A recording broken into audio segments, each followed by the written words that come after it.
Hey guys, Jack Spirico here. Figure I'd stop at this point. I'm kind of done with one bed and working on the other, so to give you a good idea of what I'm doing. Number one, I got a whole bunch of calendula seed out of this. But this it's been the wild looking part of my garden. This was stuff that I started in the winter and really jumped the gun on that front side of that row.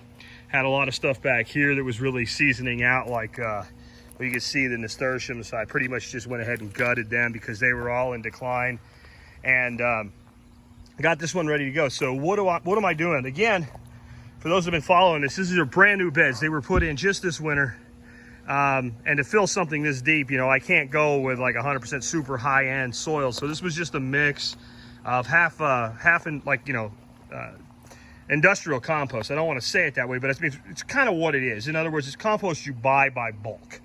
Right, so it's made from shredded trees and stuff like that at a composting facility. It's not like a high-end compost that you make yourself, or you know, like there's some places that make some really good compost. Just generally good compost, screen topsoil mixed together, dumped in the bed. So with that, you're not going to get a really great bang on first year. Though, as I'm about to show you, well, maybe you are if you do some of the things that I do. But this is what it's going to look like over here in just a moment. So what I'm doing right now, I went through, and anything that I wasn't going to be able to use, I cut, which included a lot of Swiss chard. You look at this 4-door giant chard. I can only eat so much of this, and this kind of needed to be cut back.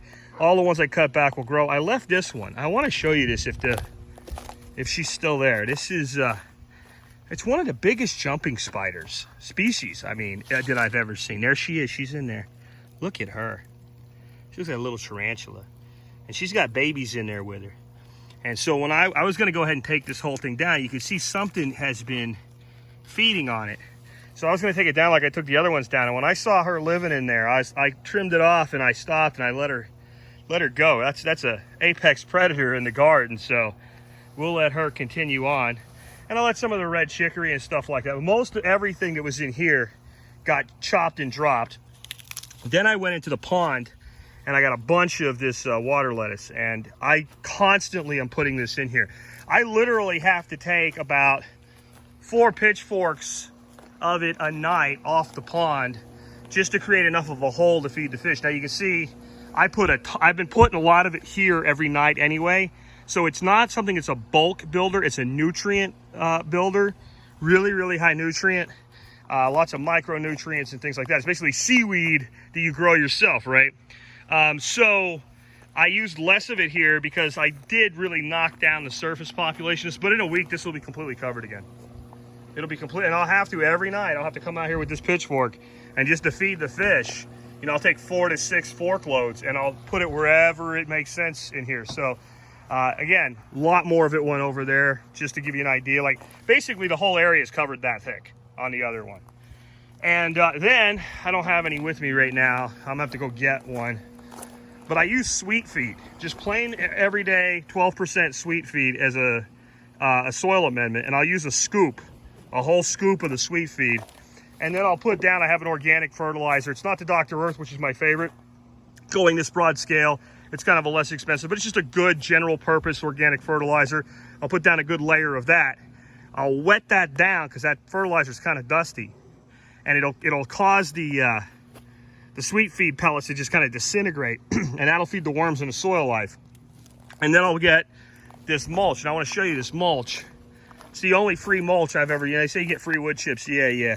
The only time I ever got them, the guy was doing work on my property for me.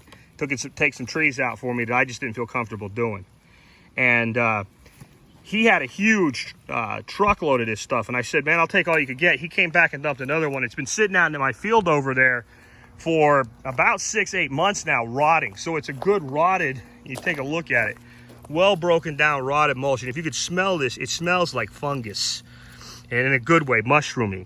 Really mushroomy. So that means that I'm getting a great fungal inoculation to the garden, and that's probably, you know, I've had a good buildup of beneficial bacteria. The Dr. Earth, every plant that I plant gets a pinch of Dr. Earth right in it. That gives a good beneficial fungi boost. I use the mycorrhizal fungi boost, but nothing to this effect. I mean, this is going to really blow things up. So eventually, I'll get these other beds, but these beds were fairly deeply mulched in straw. And the reason these were easier is because I took my time with them. I didn't put a winter crop in them. And I put down the straw, and of course the straw, it germinated, all the extra seed in the straw germinated. I covered it with black plastic.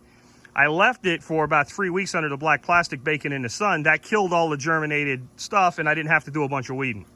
We're over here, what I ended up with a bunch of 2-row barley, and I just cut the seed heads off and fed it to the ducks and chickens. So that's where we're going next. I gotta go get a scoop of the sweet feed, get that down. I'll get the mulch down. And I'm telling you guys, if you can find some way to put a water feature on your property, and like this, or water hyacinth, any fast growing water plant, and I mean, this stuff grows so fast, and you just keep putting that to soil, and you'd be surprised. Like, let me find a place I had a big pile like a couple days ago. So yeah, this is last night.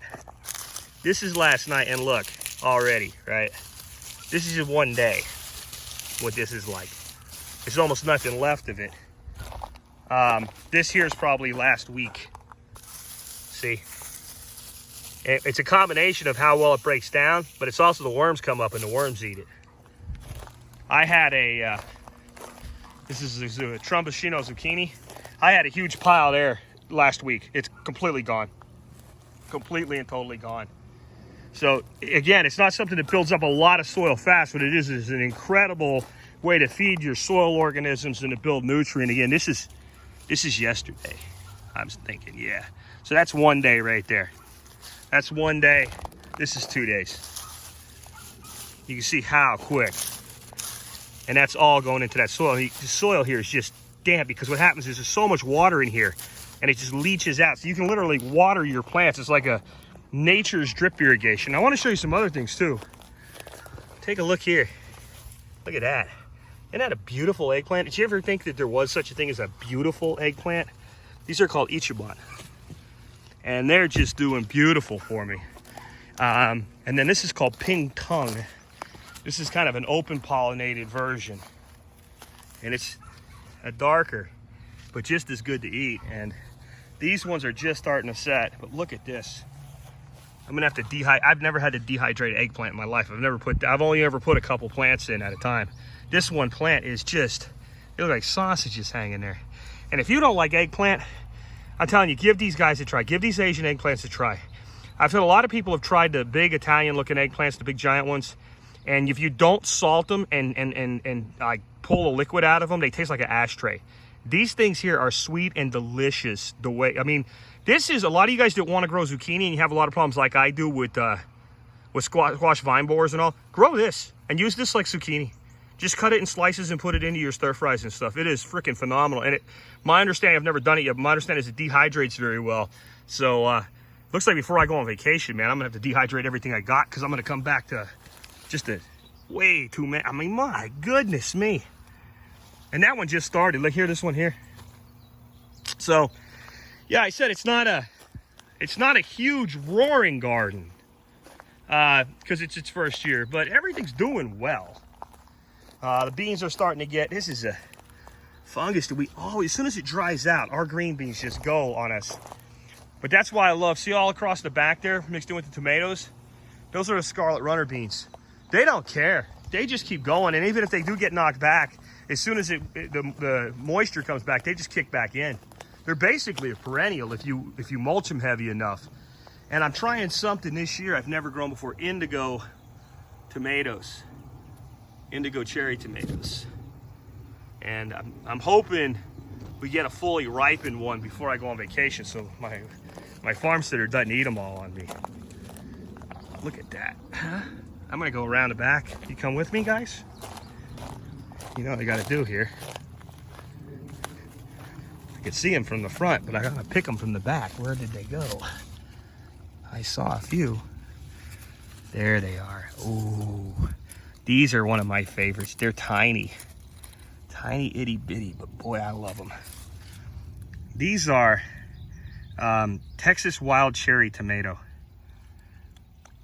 I mean, these things are as close to a non-improved wild tomato. I mean, this is like, these things were probably, there's probably nothing to them that is something a man did. and they're just delicious. And they grow like a bush. I mean, they just go crazy. So anyway, that's what I'm up to today. Pretty hot out. Oh, my ecology. I have finally started to have ecologies set. There's one right there. So these taste like a cucumber when they're this size, and as they get bigger, they have less flavor, and they use them like a pepper and stuff them on the grill. So I'm just starting to get a few ecologies. I know there's another one out right here. So just starting to get some ecologies. You see the vine is crazy. My understanding is that I'll get a much heavier set in the fall as we get in cooler weather. But I think I've got a really good place for this plant because you can see it's in full shade right now, and we're still getting hit with sun over there where the eggplants are. So anyway, guys, that's what's been going on. I'll catch up with you later.